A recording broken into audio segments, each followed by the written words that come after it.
जहां एक और कांग्रेस के नेता पार्टी छोड़कर बीजेपी में शामिल हो रही हैं, वहीं जयपुर में आज एक दूसरी तरफ नजर आई है, जहां बीजेपी के प्रहलाद गुंजल बीजेपी छोड़कर कांग्रेस में शामिल हो गए। इस मौके पर पूर्व सीएम अशोक गहलोत और पीसीसी चीफ गोविंद सिंह डोटासरा मौजूद रहे। जयपुर जाते वक्त गुंजल एक अहम बात बोलकर रवाना हुए थे। गुंजल ने कहा कि मैंने आज तक जमीनी स्तर पर रहकर आम आदमी की सेवा की है। वे बोले कि मैं आम लोगों के लिए जिया हूं, मैंने पार्टी की सेवा की, लेकिन पार्टी ने मेरी 40 साल की तपस्या की कद्र नहीं की। बीजेपी जाने की वजह से उनका टिकट कटना भी बताया जा रहा है। पहले उन्हें कोटा से टिकट मिलने की उम्मीद थी, लेकिन फिर जब टिकट नहीं मिला तो वे टोंक से चुनाव लड़ने के इच्छुक थे, लेकिन पार्टी ने ऐसा भी नहीं किया। वहीं बीजेपी के प्रदेश उपाध्यक्ष नाहर सिंह ने उन पर करारा हमला बोला है।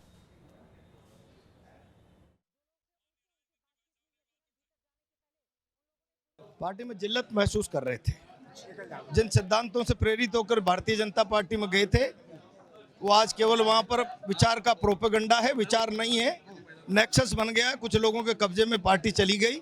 और कोटा में तो नेताओं के चले जाए तो ठीक है, नेताओं के भाई पार्टी चला रहे हैं। छोटे बड़े भाई की गुलामी करो तो आप बीजेपी में इज्जत पाओगे। प्रहलाद गुंजल इसलिए राजनीति में नहीं आया और ये अपमान बर्दाश्त नहीं कर सकता था, मैं छोड़कर आ गया हूँ बाहर। वर्षों से भारतीय जनता पार्टी में काम किया।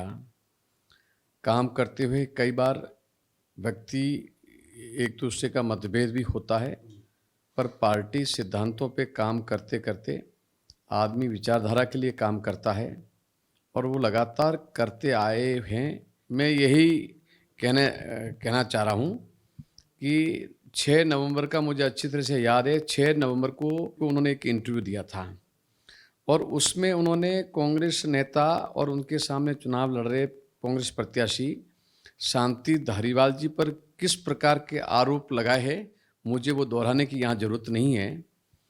आज वो अच्छे हो गए।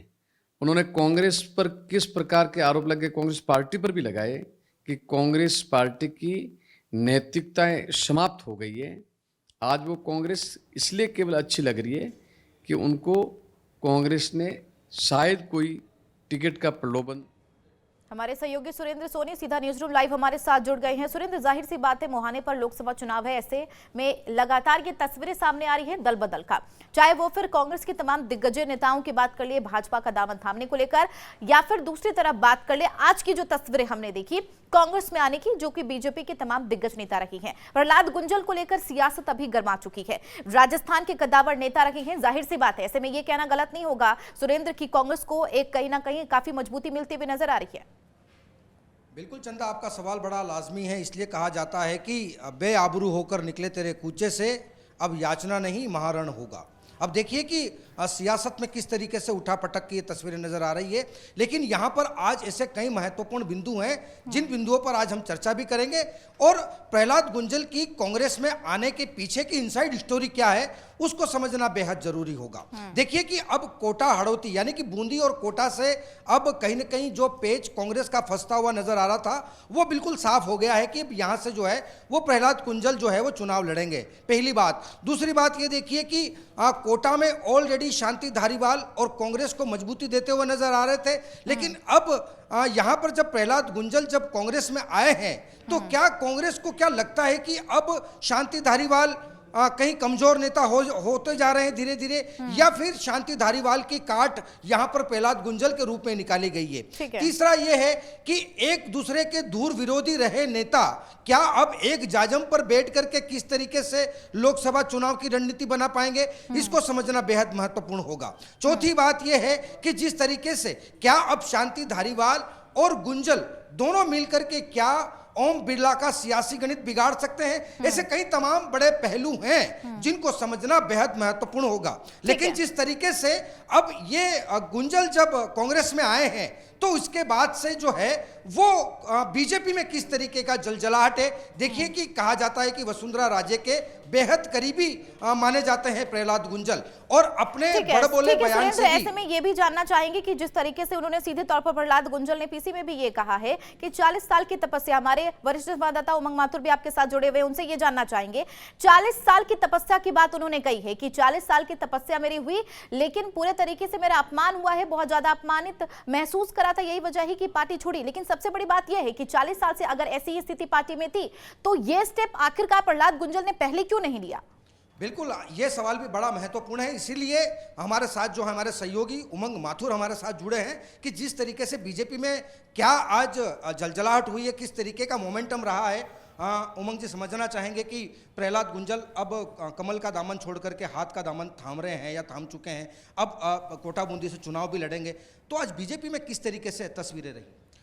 बीजेपी की तस्वीर बिल्कुल साफ है। चंदा, आपको बताना चाहेंगे बीजेपी को इस बात से बिल्कुल भी फर्क नहीं पड़ा है। जाहिर सी बात है, 2 बार के विधायक प्रहलाद गुंजल जरूर रहे हैं, लेकिन उन्होंने खुद ने कहा है कि मेरी 40 साल की तपस्या, अगर 40 साल की उनकी तपस्या थी, पिछले विधानसभा चुनावों में उन पर भरोसा जताया था, इसी पार्टी ने जताया था, वो हार गए तो वो एक अलग मैटर है। हारने के बाद में आप फिर से एक और टिकट की मांग कर रहे हो, तो जाहिर सी बात है कि लोकसभा स्पीकर ओम बिरला का पलड़ा लोकसभा चुनाव के मामले में प्रहलाद गुंजल से कहीं ज्यादा भारी है, तो जाहिर सी बात है टिकट उन्हें ही मिलना था। विधानसभा चुनावों में आप अपनी परफॉर्मेंस नहीं दिखा पाए, तो जाहिर सी बात है आपका टिकट कटना तय था। और ये सत्ता की सिर्फ और सिर्फ लालसा मात्र है, सत्ता की लोलुपता है कि उन्हें किसी भी कीमत पे टिकट चाहिए था, तो उन्होंने बीजेपी का दामन छोड़कर कांग्रेस का दामन थाम लिया।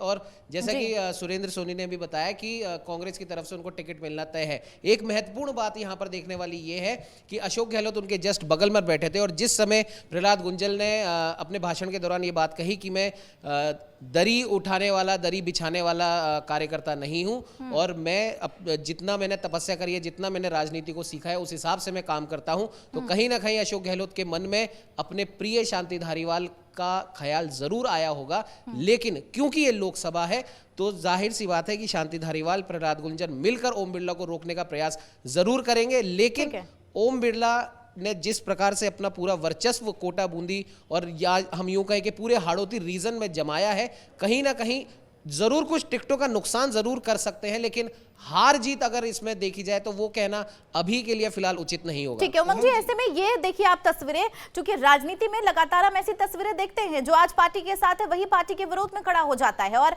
यही बयां करती है कि राजनीति में कभी भी कुछ भी हो सकता है। अभी आप अगर प्रहलाद गुंजल का साफ तौर पर अगर एग्जाम्पल ले ले तो आप देखिए कि कुछ दिन पहले 12 मार्च को उन्होंने सीधे तौर पर कहा था कि मैं पार्टी को नहीं छोड़ रहा हूं, मैं पार्टी के साथ हूं, और आज जैसे ही उन्होंने कांग्रेस का दामन थामा, लगातार हमलावर है। बिल्कुल चंदा, देखने वाली बात, 12 मार्च की तो बात आपने याद दिलाई, साथ ही साथ मैं आपको 6 नवंबर 2023 का वो वाकया याद दिलाता हूं जब प्रहलाद गुंजल ने जमकर कांग्रेस पर और विशेष तौर पर शांति धारीवाल पर अटैक किया था। उन्हें दुनिया का सबसे ज्यादा भ्रष्ट नेता बता दिया था, कांग्रेस को भ्रष्ट नेताओं की पार्टी बता दिया था और ये उन्होंने कहा था, ऑन स्क्रीन उन्होंने कहा था, तमाम मीडिया चैनल्स को उन्होंने बाइट दी थी कि कांग्रेस से ज्यादा भ्रष्ट और शांति धारीवाल जैसा भ्रष्ट नेता कहीं मौजूद नहीं है। अब उसी पार्टी के साथ में जाकर वो बैठते हैं, गलभैया डालते हैं और कहीं ना कहीं आगे जाकर हो सकता है कि शांति धारीवाल के साथ मिलकर वो ये लोकसभा चुनाव लड़े। लेकिन नैतिकता की जहां तक बात की जाए और अगर इस समय लोकसभा चुनावों में अगर दोनों ही पार्टियों की बात कर ले तो कहीं ना कहीं अभी पलड़ा बीजेपी का भारी दिखाई देता है भले ही, लेकिन राहुल कसवा की अगर हम बात कर ले तो राहुल कसवा के बाद में प्रहलाद गुंजल जरूर दूसरे वो बड़े नेता हैं जिन्होंने बीजेपी छोड़ी और कांग्रेस का दामन थामा है। लेकिन इस समय की अगर हम बात करें, आगे आने वाले समय में राजनीतिक समीकरण क्या बैठे क्या नहीं बैठे, लेकिन इस समय की बात करें तो प्रहलाद गुंजल ने वाकई में कह सकते हैं आत्मघाती कदम उठाया। ठीक है, ऐसे में शांति धारीवाल की बात कर ले, सहयोगी सुरेंद्र से जानना चाहेंगे, शांति धारीवाल को लेकर लगातार चर्चा हो रही है कि आज जब प्रेस कॉन्फ्रेंस हुई, जब प्रहलाद गुंजल पार्टी का दामन थाम रहे थे तब उनकी अनुपस्थिति थी। हालांकि कुछ दिन पहले उन्होंने यह बयान दिया था कि पार्टी अगर किसी को टिकट दे मुझे उससे कोई फर्क नहीं पड़ता है। लेकिन लगातार हम पहले की तस्वीरें भी हमने देखी है सुरेंद्र, जब शांति धारीवाल पर गुंजल लगातार हमलावर रही हैं, तो ऐसे में यह कहना क्या गलत होगा कि हो सकता है राजनीति में अभी हाल ही फिलहाल में कोई बड़ा बदलाव देखने को मिले? बिल्कुल चंदा, देखिए अभी पिक्चर स्टार्ट हुई है, अभी बाकी तस्वीरें देखना बाकी है। कहा जा सकता है कि आज की इस तस्वीर के पीछे भी एक बहुत बड़ी सियासत है कि सारे तमाम कांग्रेस के बड़े दिग्गज नेता वहां मौजूद हैं और शांति धारीवाल मौजूद नहीं है। आपने चंदा देखा होगा कि क्या कभी एक मयान में 2 तलवारें रह सकती हैं? ये कहावत आपने जरूर सुनी होगी। ठीक उसी प्रकार से वही कहावत आज प्रहलाद गुंजल और शांति धारीवाल के बीच में भी चरितार्थ होती हुई नजर आती है। अब देखिए कि शांति धारीवाल अपना कद ऑलरेडी ऊंचा कर चुके हैं, शांति धारीवाल के सामने प्रहलाद गुंजल हार चुके हैं। अब शांति धारीवाल चाहते थे कि कम से कम अगर प्रहलाद गुंजल अगर कांग्रेस में नहीं आते हैं तो उनकी पुत्रवधू है शांति धारीवाल की, उनका बेटा है, उनको कहीं ना कहीं राजनीति में वो आगे करना चाहते थे। लेकिन अब आप देखिए कि आला कमान भी कहीं ना कहीं ये महसूस करने लगा है, क्योंकि शांति धारीवाल की एज होती जा रही है और वहां पर कहीं ना कहीं जो है वो कांग्रेस कमजोर ना हो, उसकी बदौलत जो है वो यहां पर प्रहलाद गुंजल कह को सकते हैं कि मौका। चुनाव नजदीक है, ऐसे में दोनों ही पार्टियां लगातार जीत के दावे करते हुए नजर आ रही है और ऐसे में फेरबदल का सिलसिला भी लगातार जारी है। बहुत शुक्रिया सुरेंद्र और उमंग आपका भी इस खबर पर लगातार जानकारी साझा करने के लिए। बहरहाल तस्वीरें जो हमने देखी आज राजस्थान की, उसमें कहीं ना कहीं राजनीति में गर्माहट साफ तौर पर आते हुए दिख रही है। प्रहलाद गुंजल जो कि एक बड़े नेता जाने जाते थे भारतीय जनता पार्टी की तरफ से, और फिलहाल वे कांग्रेस का दामन थाम चुके हैं। उनके साथ 2 कांग्रेस में वापसी भी हुई है। ऐसे जो नेता रहे हैं पहले से कांग्रेस में, जिन्होंने भारतीय जनता पार्टी का दामन थाम लिया था, आज उन्होंने वापसी की है। बहरहाल अब वाकई देखना होगा कि कांग्रेस ने जिस तरीके से भरोसा जताया था प्रहलाद गुंजल को, बूंदी कोटा सीट लोकसभा सीट से उन्हें टिकट दिए जाएंगे और अगर दिया जाता है तो जाहिर सी बात है आमने सामना मुकाबला होगा ओम बिड़ला से प्रहलाद गुंजल का। ऐसे में वो स्थिति क्या होगी ये देखना भी सबसे ज्यादा अहम होगा। बहरहाल आज प्रेस कॉन्फ्रेंस जब हुई तो प्रेस कॉन्फ्रेंस में शांति धारीवाल की अनुपस्थिति थी। अब इसको लेकर भी कई सवाल उठते हुए नजर आ रही हैं।